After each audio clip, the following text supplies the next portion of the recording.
Here's a nice little project I just picked up for the kids here the other day. Got a nice old Everest here with a dog sled for a cheap price. Hadn't been running a couple years, so started this little project of getting a running here for the kids for Christmas. So I was just going to carry along, show you what I've done so far.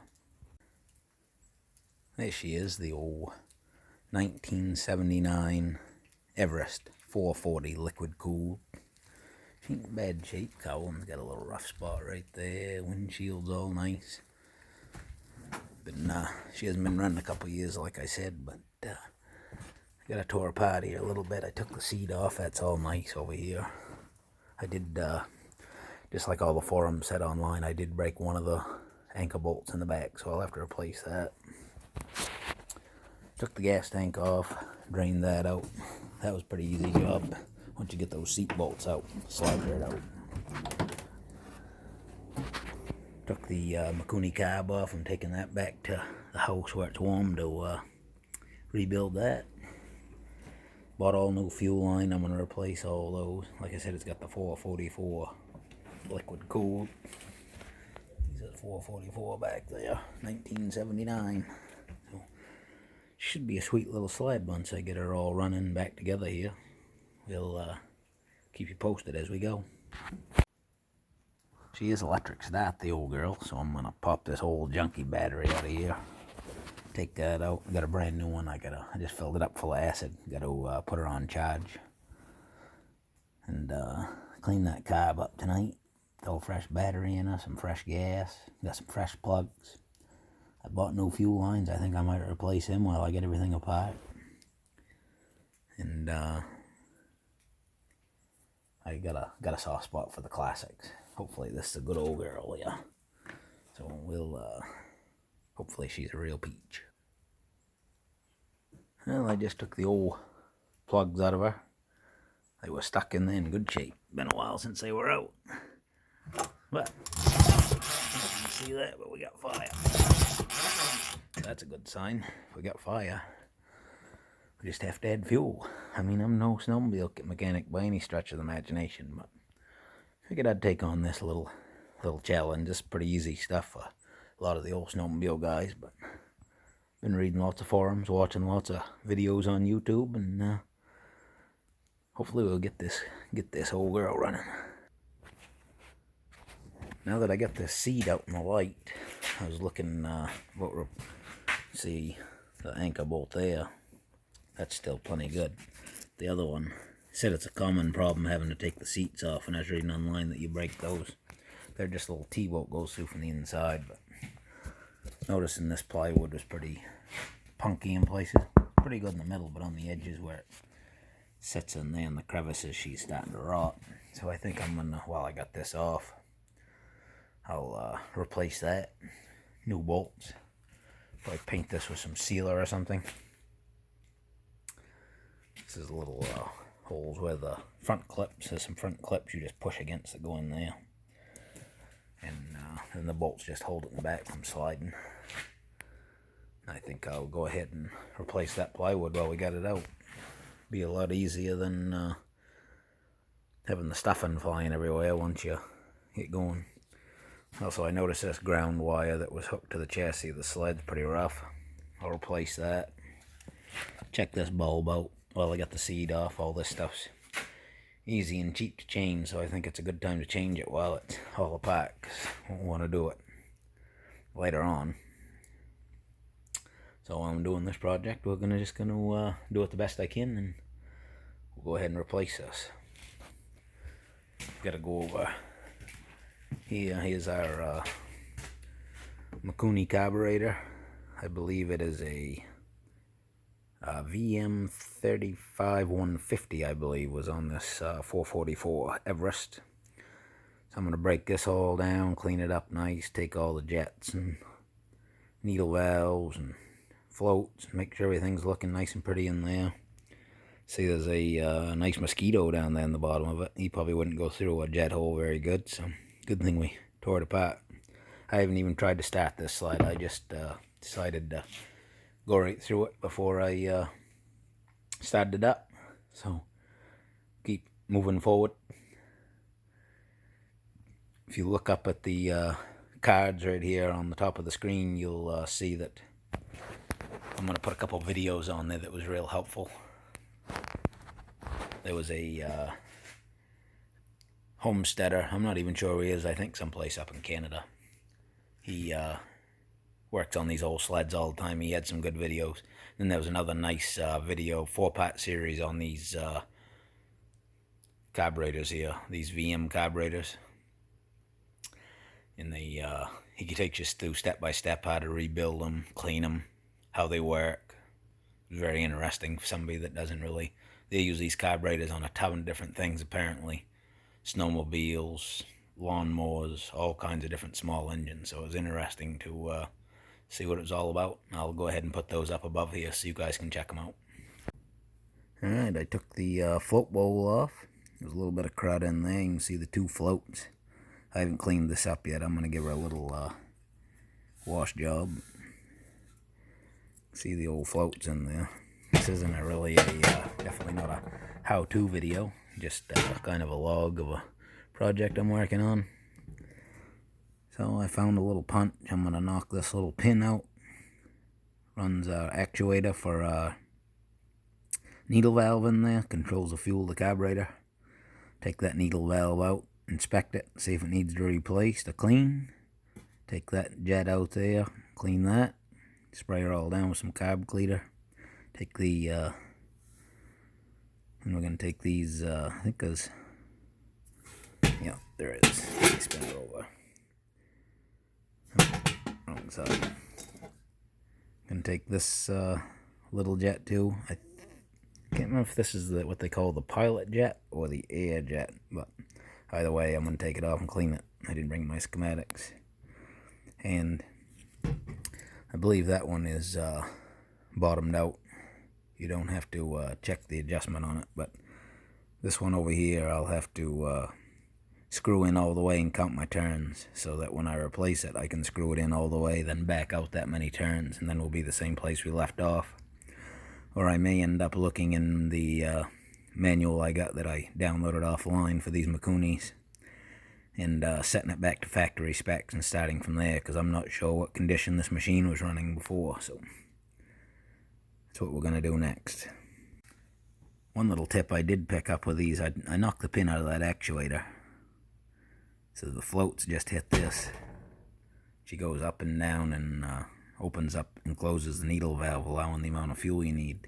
And any adjustment you need to make on that, you bend that little center square piece where you can see the little round circle with a needle valve. So if that's been adjusted, you want to be sure you don't put that in upside down. So just, you can keep track of it though by knowing which side that little wear mark is where the needle valve's been hitting. You'll know that goes against the needle valve, and the other side will go against the float bowl side. Just a little tip that I picked up when I was doing some research on these. Alright, I got all those jets apart. I don't know if you can see down through there, but I blew those out with carburetor cleaner, and you can see clear as day down through them now. The needle valve port, you can see the nice light down through there. So get that part all done. I blew out these ports down here. Blow it the side of the carburetor into the inside. Blew all the dirt out of those. There's a fair amount of dirt in there. I couldn't see through. Well, if I can hold it steady enough. This one right there. Matter of fact, that's slotted. I think I may try to sneak that out with a screwdriver just to make sure, but I can see daylight through it plain as day. They say it's really important not to scar up anything around these jets, because just a little bit of tweaking on the diameter can really affect the performance. So, you know, see how hard that comes out of that hole there. See what happens. Worst comes to worst, these are a dime a dozen online, so most I'll do is have to buy a new one, I guess. Oh yeah, that come out easy as pie. You can see the end of it there. Maybe. There we go. And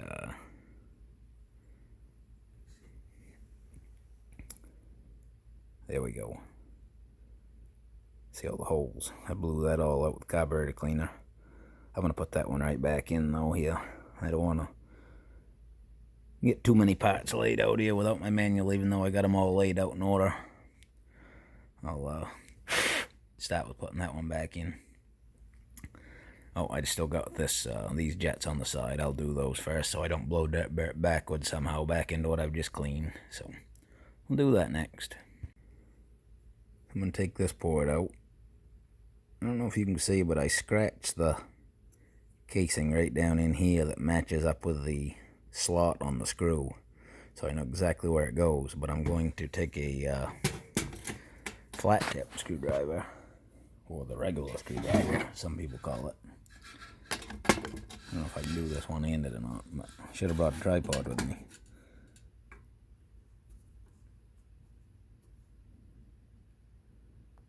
There's a half,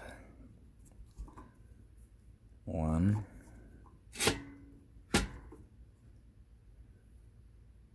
1.5, 2, 2.5, 3, 3.5. No, she's getting away from me. There's 3.5 and just a touch more, so I'll go 3.5 in, and then I'll bring it back to where it lined up with that mark I made on the case. And that should put the jet right back where it was, or the idle screw, I guess. I believe that is the idle screw. Like I said, I know absolutely nothing about these carburetors. I read a couple forums, watched a couple videos, and just tackled it. And didn't figure I'd get in too much trouble. So we'll see if she all works out in the end. And we got that out. There's the end of it. I'll clean that all up nice, making sure not to scar it. We'll just get a little of that black residue off there, clean her up nice. Then I'm going to screw that back in all the way. Turn it back just a little bit so it matches up with my mark, and then I'm going to come out 3.5 from there, and that should put it right back where it was. If it was running before, that's where it will go. I'll double check the manual when I get home to see if it matches up with the 3.5. I got the manual for it, so just to double check. But that's where we'll set it for now, putting it back together.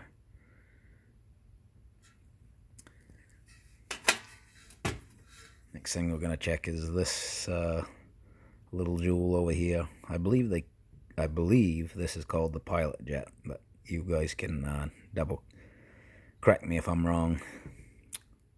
Anyways, I'm going to take it out, clean it, see what we got. I'm going to,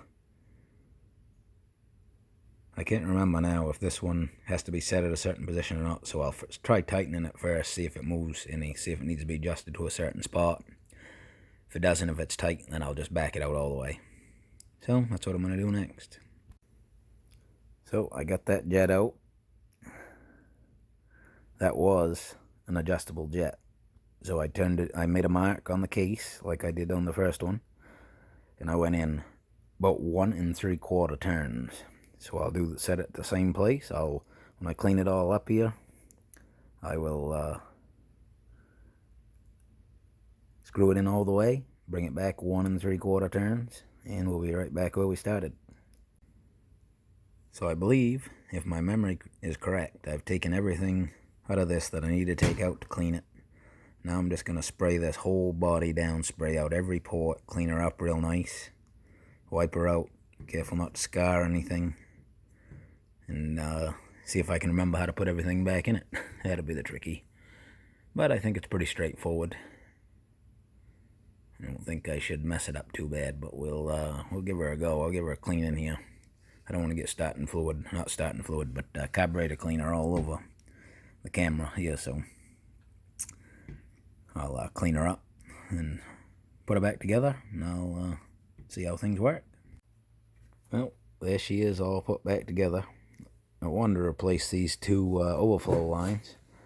I bought 2 sizes of fuel line for the sled, but they're apparently different for the overflow. I got the larger size for the main fuel line. Quarter maybe. Then I had to get the other line there, 1/8 I think, for the primer switch, primer line. And this must be like 3/16 or something. I don't know what it is, but I'll have to pick up a couple pieces. I mean, they're not super crucial, they're overflows, I guess, so as long as they can overflow, that's the key thing. But anyways, we got her all cleaned up. She looks nice and pretty, can see through everything inside. Probably could have got a little more of the stuff off the outside, but that ain't too bad. We'll slide her back into the old 444 Everest and go from there, see what we get.